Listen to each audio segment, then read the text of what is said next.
ਸਾਡੇ ਸੋਹਣੇ ਤੇ ਮਿੱਠੇ ਲਹਿੰਦੇ ਪੰਜਾਬ ਦੇ ਵਿੱਚ ਸਰਦੀਆਂ ਦੀ ਆਮਦ ਹੈ ਤੇ ਧੁੰਦ ਨੇ ਡੇਰੇ ਲਾ ਲਏ ਨੇ। ਤੁਸੀਂ ਵੇਖ ਰਹੇ ਹੋ ਕਿ ਸੜਕਾਂ ਤੇ ਹੱਦ ਨਿਗਾਹ ਸਿਫਰ ਹੋਈ ਪਈ ਹੈ। ਸਾਹਮਣੇ ਆਉਣ ਵਾਲੀ ਚੀਜ਼ ਦਾ ਬਿਲਕੁਲ ਪਤਾ ਨਹੀਂ ਚੱਲਦਾ, ਜਦੋਂ ਬਿਲਕੁਲ ਕਰੀਬ ਆ ਜਾਂਦੀ ਹੈ ਤੇ ਫਿਰ ਪਤਾ ਚੱਲਦਾ ਹੈ ਕਿ ਇਹ ਮੋਟਰਸਾਈਕਲ ਹੈ ਜਾਂ ਰਕਸ਼ਾ ਹੈ। ਲਹਿੰਦੇ ਤੇ ਚੜ੍ਹਦੇ ਪੰਜਾਬ ਦੇ ਸੱਜਣੋ ਤੇ ਮਿੱਤਰੋ, ਅਗਰ ਤੁਸੀਂ ਚਾਹੁੰਦੇ ਹੋ ਕਿ ਠੰਡ ਤੋਂ ਬਚੇ ਰਹੀਏ, ਸਰਦੀਆਂ ਤੋਂ ਬਚੇ ਰਹੀਏ ਤੇ ਬਿਮਾਰੀਆਂ ਤੋਂ ਬਚੇ ਰਹੀਏ, ਕਦੇ ਵੀਰੇ ਦੇ ਚੈਨਲ ਨੂੰ ਸਬਸਕ੍ਰਾਈਬ ਕਰ ਦਿਓ। ਮੈਂ ਤੁਹਾਡੇ ਹੱਕ ਵਿੱਚ ਦੁਆ ਕਰਾਂਗਾ, ਇਨਸ਼ਾਅੱਲਾ ਤੁਸੀਂ ਬਿਮਾਰੀਆਂ ਤੋਂ ਬਚੇ ਰਹੋਗੇ।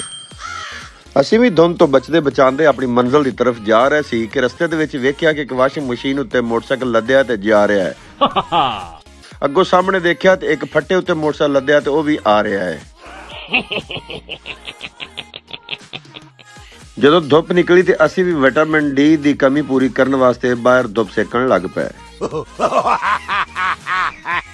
ਲਹਿੰਦੇ ਤੇ ਚੜ੍ਹਦੇ ਪੰਜਾਬ ਦੇ ਸੱਜਣੋ ਤੇ ਮਿੱਤਰੋ, ਅੱਲਾਹ ਪਾਕ ਨੇ ਲਹਿੰਦੇ ਪੰਜਾਬ ਨੂੰ ਇੰਨਾ ਖੂਬਸੂਰਤ ਬਣਾਇਆ ਕਿ ਦਿਲ ਖੁਸ਼ ਹੋ ਜਾਂਦਾ ਹੈ ਇਹਦੀ ਰੰਗੀਨੀ ਵੇਖ ਕੇ। ਚੌਕ ਪੁਰਾਣੇ ਥਾਣੇ ਦੇ ਵਿੱਚ ਵੜੇ ਤੇ ਪਤਾ ਚੱਲਿਆ ਕਿ ਅੱਜ ਵਪਾਰੀਆਂ ਦੀ ਬਹੁਤ ਵੱਡੀ ਮੰਡੀ ਲੱਗੀ ਹੋਈ ਹੈ, ਕਿਉਂਕਿ ਜੁਮੇ ਦਾ ਦਿਨ ਸੀ ਤੇ ਅਸੀਂ ਦੇਖਿਆ ਕਿ ਵੱਡੇ ਵੱਡੇ ਬੱਕਰਿਆਂ ਦੇ ਹੱਥ ਵਿੱਚ ਛੋਟੇ ਛੋਟੇ ਵਪਾਰੀ ਵੀ ਬੜੇ ਵਿਕਣ ਵਾਸਤੇ ਤਿਆਰ ਖੜੇ ਨੇ।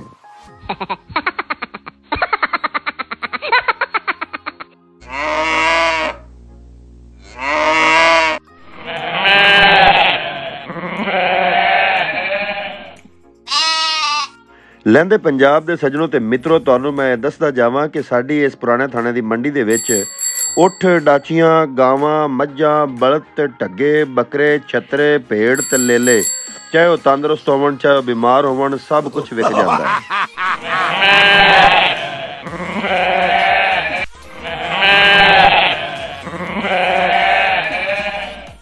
ਪੁਲ ਵਾਲੀ ਨਹਿਰ ਅਸੀਂ ਕ੍ਰਾਸ ਕੀਤੀ ਹੈ ਤੇ ਮਹੱਲਾ ਅਲੀ ਨਗਰ ਸ਼ੁਰੂ ਹੋ ਜਾਂਦਾ ਹੈ, ਜਿੰਦੀ ਕਿ ਬਹੁਤ ਲੰਬੀ ਚੌੜੀ ਹਿਸਟਰੀ ਹੈ। ਇਸ ਅਲੀ ਨਗਰ ਦੇ ਵਿੱਚ ਅਗਰ ਬਿੱਲੀ ਵੀ ਪਿਸ਼ਾਬ ਕਰ ਜਾਵੇ ਤੇ 15 ਦਿਨ ਤੱਕ ਪਾਣੀ ਨਹੀਂ ਸੁੱਕਦਾ। ਲਹਿੰਦੇ ਪੰਜਾਬ ਦੇ ਸੱਜਣੋਂ ਤੇ ਮਿੱਤਰੋ, ਅੱਗੇ ਆ ਗਿਆ ਮੇਰਾ ਸੋਹਣਾ ਜਿਹਾ ਚੌਕ, ਮੇਰਾ ਸੋਹਣਾ ਜਿਹਾ ਸ਼ਹਿਰ ਚੌਕ ਪੁਰਾਣਾ ਥਾਣਾ। ਇਹ ਛੋਟਾ ਜਿਹਾ ਬਾਜ਼ਾਰ ਹੈ, ਲੇਕਿਨ ਇੱਥੇ ਦੁਨੀਆ ਦੀ ਹਰ ਜ਼ਰੂਰਤ ਦੀ ਚੀਜ਼ ਮਿਲ ਜਾਂਦੀ ਹੈ। ਇਹ ਅੱਲਾਹ ਪਾਕ ਦਾ ਹਜ਼ਾਰ ਵਾਰੀ ਸ਼ੁਕਰੀਆ ਅਦਾ ਕਰੀਏ ਤੇ ਘੱਟ ਹੈ। ਇੱਥੇ ਬਾਬੇ ਜਬਰੂ ਦੇ ਪਕੌੜੇ ਵੀ ਬਹੁਤ ਮਸ਼ਹੂਰ ਨੇ।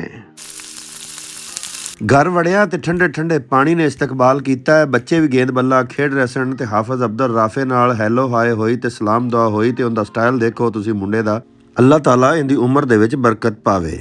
ਧੁੱਪ ਦੇ ਵਿੱਚ ਵੱਡੇ ਵੀਰੇ ਦੇ ਕੋਲ ਬਹਿ ਕੇ ਚੁਸਕੀਆਂ ਨਾਲ ਚਾਹ ਪੀਤੀ ਤੇ ਧੁੱਪ ਨੂੰ ਇੰਜੋਏ ਕੀਤਾ। ਉਹ ਆਪਣੇ ਮੋਬਾਈਲ ਦੇ ਵਿੱਚ ਬਿਜ਼ੀ ਸੀ ਤੇ ਮੈਂ ਆਪਣੀ ਚਾਹ ਦੇ ਵਿੱਚ ਮਸਰੂਫ ਸੀ।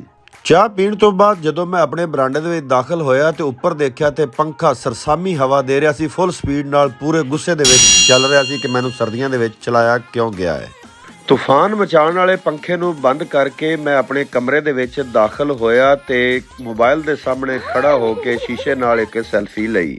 ਸੈਲਫੀਆਂ ਤੋਂ ਬਾਅਦ ਇਤਰ ਫਲੇਲ ਲਾਉਣ ਤੋਂ ਬਾਅਦ ਜੁਮੇ ਦੀ ਤਿਆਰੀ ਕੀਤੀ ਤੇ ਨਜ਼ਦੀਕੀ ਮਸਜਿਦ ਦੇ ਵਿੱਚ ਚਲਾ ਗਿਆ। ਲਹਿੰਦੇ ਪੰਜਾਬ ਦੇ ਸੱਜਣੋ ਤੇ ਮਿੱਤਰੋ, ਆਪਦੇ ਭਾਈ ਦੇ ਆਪਦੇ ਵੀਰੇ ਦੇ ਚੈਨਲ ਨੂੰ ਸਬਸਕ੍ਰਾਈਬ ਕਰ ਦੇਵੋ, ਲਾਈਕ ਕਰ ਦੇਵੋ ਤੇ ਅੱਛਾ ਜਿਹਾ ਕਮੈਂਟ ਲਾਜ਼ਮੀ ਕਰਕੇ ਜਾਣਾ, ਐਵੇਂ ਨਾ ਜਾਣਾ।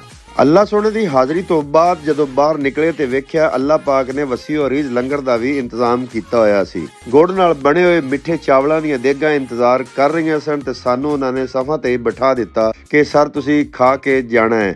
ਤੇ ਅਸੀਂ ਵੀ ਫਿਰ ਪੈਰ ਭਾਰਾ ਕਰ ਲਿਆ ਤੇ ਬਹਿ ਗਏ ਉੱਥੇ ਹੀ ਤੇ ਲੰਗਰ ਖਾਣ ਲੱਗ ਪਏ। ਮਿੱਤਰੋ, ਇਹੋ ਜਿਹਾ ਕਿਤੇ ਵੀ ਇੰਤਜ਼ਾਮ ਹੋਵੇ ਤਾਂ ਸਾਨੂੰ ਲਾਜ਼ਮੀ ਬੁਲਾ ਲਿਆ ਕਰੋ। ਅੱਲਾਹ ਤੁਹਾਨੂੰ ਖੁਸ਼ ਰੱਖੇ।